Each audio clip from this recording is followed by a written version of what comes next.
audience might not know this, but you're actually an award-winning reporter in Australia.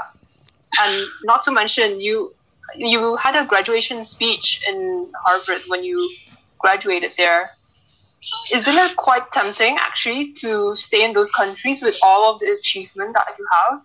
What's your motivation to come back to Indonesia and contribute to improve the society? Well, actually, when I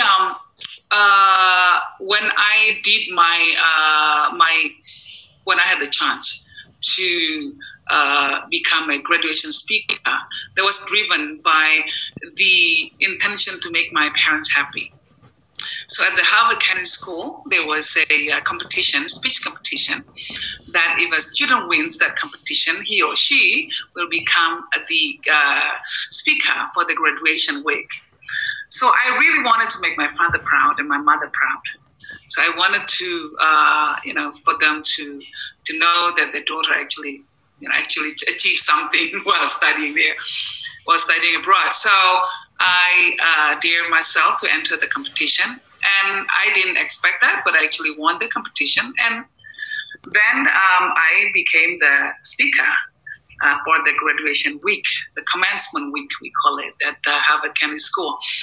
And I was the first Indonesian student in my campus to have won that. But then since then, 10 years later, a friend of mine, Ana Winoto, also won the competition. And then after that, there are many Indonesian students who actually follow suit. So I'm very happy that there are many students from Indonesia who had similar achievements and who probably have made their parents happy as well and proud. So anyway, despite having succeeded, in achieving something, for me it was really something. But I knew that my place is in Indonesia. I knew that even with Harvard degree, and also if I had chosen to maybe to work in Australia and to continue working for the Sydney Morning Herald, maybe I could get ahead in my career. But I knew that my calling is still my country. That I feel like even if we succeed abroad, but if our fellow country people, countrymen and countrywomen are still suffering, then it won't be the same. So for people like us, I think for Felice and for me, we are privileged people. We have the privilege of higher education. We have the privilege of actually going abroad for study. We have the privilege of experiencing different cultures that broadens our perspectives in life. And we have the privilege of understanding different way of life. And that perspective, that skill that we achieve through our higher education is, I believe, is something that we need to bring back to our country and to contribute to our country and to contribute to the development of our country. So that's why it was an easy decision for me to make, to come back. Of course, I wanted to prolong my stay in the U.S., in Boston. Boston is such a nice city as well, despite the weather, during the winter it's quite excruciating, but it's a nice city. It's a nice city, and in the fall it's beautiful with the leaves and everything, leaf changing and beautiful colors, to autumn. But I had to go back. I had to go back and serve my country in whatever capacity I had. And it doesn't have to be through government positions.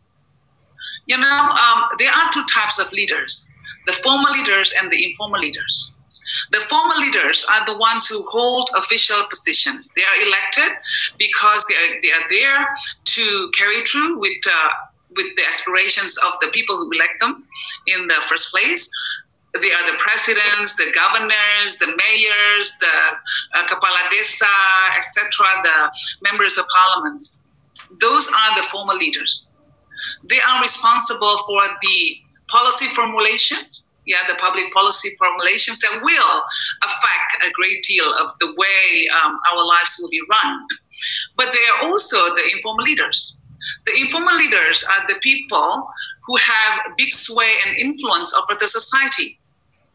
They are the religious leaders, they are the student leaders, they are the artists, the influencers, they are the chefs, they are entrepreneurs, etc. Those are the informal leaders that also have a lot to contribute to our society. So I would encourage all of you who happens to be studying and mulling over the decision whether you want to go back or you want to stay where you are now, eventually do come back, because you are an informal leader that we need to better our country. Your skill is what we will need to use to better develop Indonesia so that we can achieve our position as a great nation in the world. I agree, Bu. I think everyone who studied abroad, whether it's or in other countries, we all have a purpose and a reason why we were sent abroad. Yes. So currently you're the director of the Wahid Institute. It has been said that